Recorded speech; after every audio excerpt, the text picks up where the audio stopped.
I hope we have sound. I actually thought I was giving myself sound last time, and I adjusted it, and it made the sound that I had go away.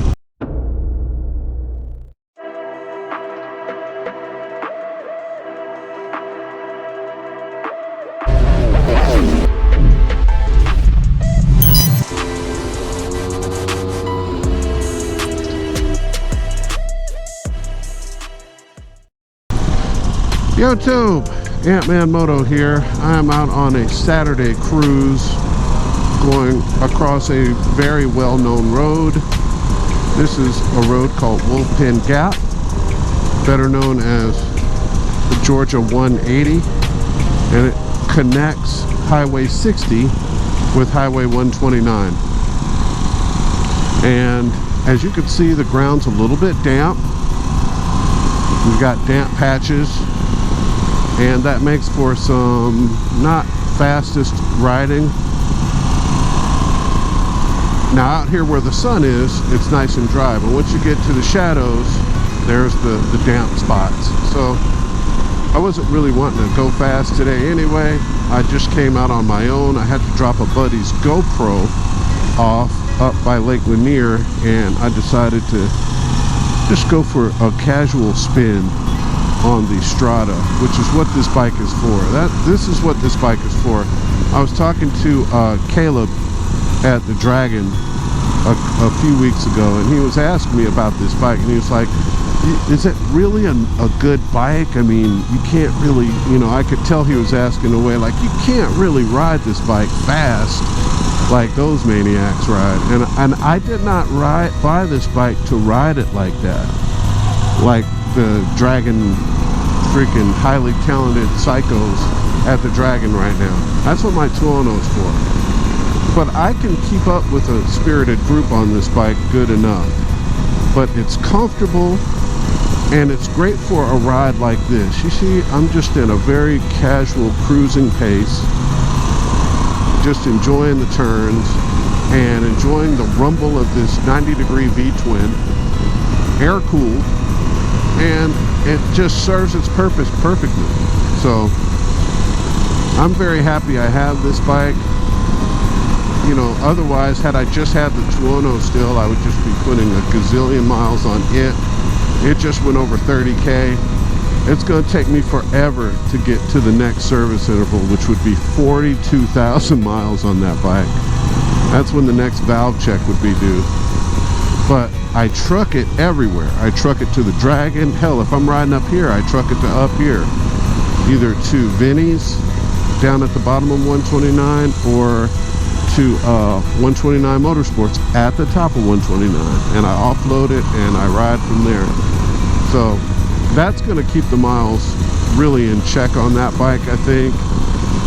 And I did do a track day on it just a week ago. You saw those videos, and that was a fun track day. But if you could hear in the video, I really wasn't riding the bike hard at all. That was by design. A couple of reasons. One, I just wasn't feeling it that day. I don't know why. I think because the track was a little dirty. You know, it rained, and there was dirt that had washed across the track in some spots. And in the riding meeting, they had mentioned it, and they were like, just take it easy the first session or two, and let's get some rubber on the track and see what the limit of our traction is, and da-da-da. And I was like, ugh.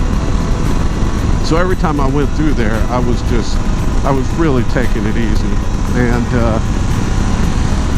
but not only just that, but also because I just don't want to rev out the 210 anymore. I don't want to ride it like in an abusive manner. I want to ride it in a way that it has longevity. I can still enjoy the power and the torque, but it's not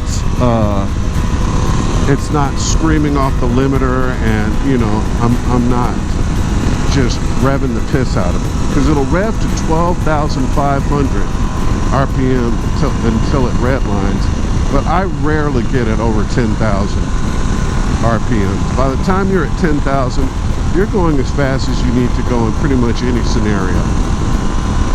So So I have my shift light to come on at 12,000, my full-on shift light, but I think I'm going to move it back down to like say 11,000.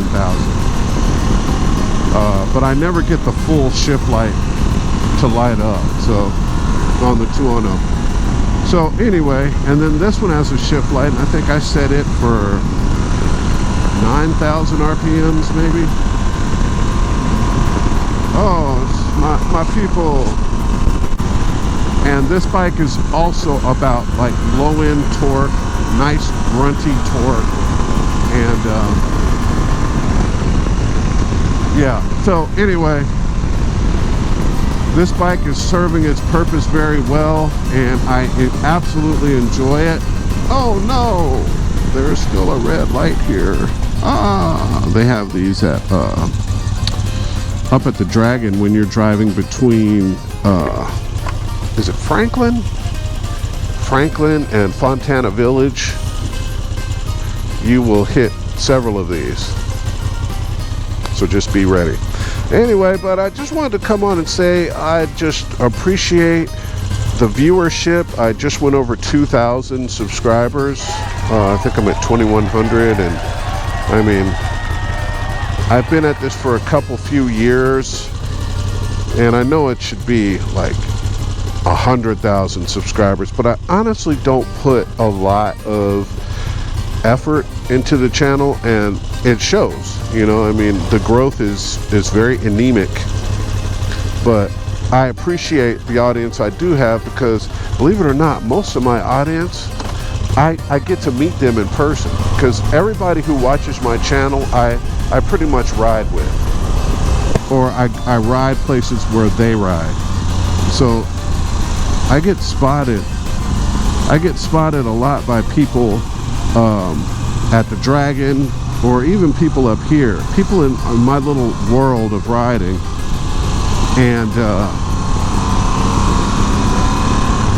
And it's pretty cool. You know, it's pretty cool. At the track when I was there, a guy recognized me and he said he liked my channel, and you know, that's really my reward right there. I have not made one red dime yet from the channel, and the goal wasn't to make money. I didn't even know you could get paid at first, but I don't have a lot of slick edits, and I don't have giveaways, or I'm not trying to attract an audience, honestly. I just like to record and post my rides. That's it. And if people stumble across them on YouTube and like them and want to subscribe to my channel, boy oh boy, that's great, because it just means you're a like-minded person like me, and you know, you're my kind of people. And thankfully, gratefully, I'm your kind of people. So anyway, should I put more effort into the channel? Should I try and grow it? I know that would involve posting shorts like every day, which I have not been doing. And you know, should I make a goal? Should I make a goal of 10,000? And if that's a goal, then it's something I'm gonna have to start working towards, and something that you will notice. And you know, I don't want you to think I'm trying to big time anybody, or I'm full of myself because I'm starting to post more. But I think it's just the algorithm, the YouTube algorithm recognizes that. You know, it recognizes when your stuff is out there consistently, and I think it kind of helps to push your stuff out there more. So, you know, I think I'm about to go to the Dragon tomorrow, and you know, of course I'm going to be filming a bunch, and then I got to go back to the Dragon next week on Friday and Saturday, because some buddies of mine are coming down for an annual trip they do, and I'm going to try to ride with them a little bit. So anyway, I didn't have much to say. I just really appreciate, shit, I forgot about this damn. I didn't have a lot to say. I really do appreciate the viewership from my audience that I do have, and thank you for watching. And you know, I will do as much as I can. My situation at home, my personal life is a bit complicated compared to people who don't have families.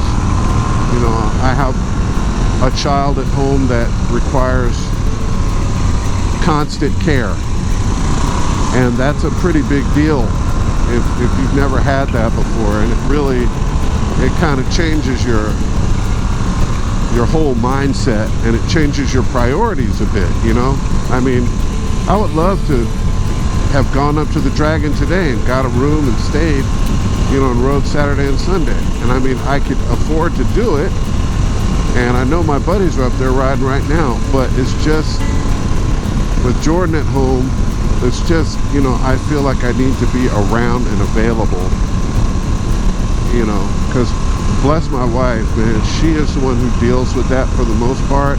And I get this incredibly guilty feeling when I go out on rides, or when I go and I stay somewhere for a few days and I'm having a blast, but in the back of my mind, I'm just like, I'm bummed that it has to be at the expense of my wife watching Jordan.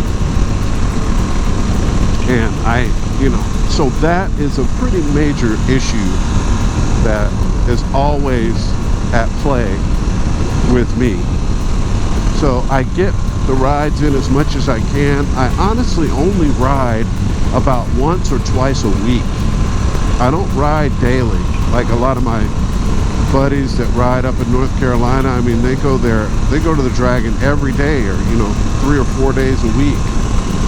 And I do not do that. I will ride maybe after work a couple of days through the week, but it's nothing like riding up here or the Dragon.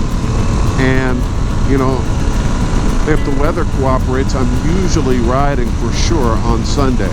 That's the day that I like to go and meet up with my riding buddies and, you know, have a day to just do this. And that's every Sunday. So that's one time a week plus whatever I'm doing locally after work. So I don't ride a lot. And you know, a lot of these guys ride a whole bunch more than me. I mean, all the people that I'm friends with out in California, like B Queen, like I think she lives on her motorcycle. She is constantly riding, constantly working on her bikes. She has like 10 bikes, and I mean, she's like a true one. You know, she's a real one. And so is D Cali Boy, and a lot of those guys out there, or at least that's the perception I have. They ride a whole lot more than I do. So I do the best I can with the time that I commit to doing this, and I just hope you enjoy it. Here is Two Wheels Only Motorcycle Resort. I have not been here in quite a while. Oh, I see some hyper motards. Wouldn't that be a trip if that was... That would be a trip.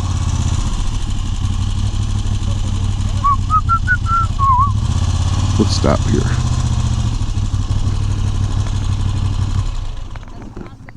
That'd be a trip if that was my guys from North Carolina. And it could very well be. I doubt it though, because they would have called me, right? They would have said, hey, we're coming to Georgia. And I would have been like, all right, cool, I'll meet you guys. But they didn't do that, so that can't be them. I'm going to sit down here and eat. You want to go with me inside one TWO? Have you ever done that with me? If you're not from here, you're probably wondering what this place looks like inside. I'll show you. Keep my helmet on. See if they're making lunch still.